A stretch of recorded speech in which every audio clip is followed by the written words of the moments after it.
no enter ko ng album ARIRANG ni Nyun di ikansyon ng pa-consideration na 2027 Grammy Awards. E notisya ang kitabing tikimas kung luna después ko Grammy sa introduci Best Asian Pop Music Performance category. Kung siguro di comienzo no tava well received at all. Dabi na sa BTS may sa anunsya ko ng nolo submit ng musika parang comeback album ARIRANG i nolo wardo considerayo ora tampoco pa lo cual ta Grammy Awards. Tour shite members di BTS is ta RM, Jin, Suga, J-Hope, Jimin, V, itambe Jungkook.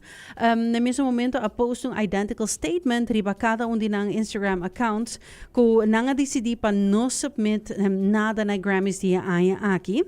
Nanto espera ko siguro musika din ang purwardo escucha and loved for what it is i rather ko esaki lobira divided door the region of door the idioma. Siguro agradeciendo ARMY tambe fans ko sempre te kunang.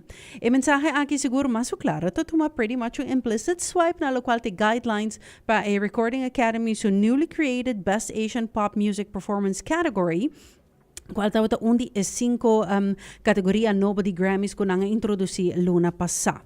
A group ng choice di usa especificamente e parte di region i language maso klaro ta very relevant.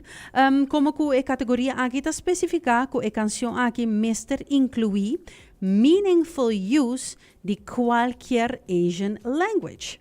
Ironically, BTS ng smash hit ko ta full na English, Swim, a debut ri po pwesto number ung di Billboard Hot 100, isigur nolo forward inclui tampoco ding new Asian pop category, como ko ita full na English.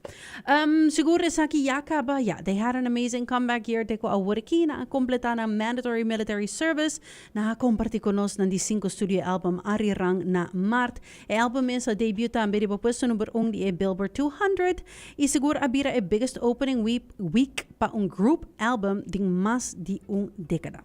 BTS de ko awurki a recibi un total de 5 Grammy nominations, incluyendo 3 consecutive nominations ding a high-profile Best Pop Duo/Group Performance category na recibi sa ginampa Dynamite na 2021, pa Butter na 2022, ipa My Universe na 2023. Na 2023 tamen na recibi 2 otro nominations como Album of the Year, como Featured Artist, riba Coldplay su album Music of the Spheres, itambe pa Best Music Video pa ng kansyong Yet to Come.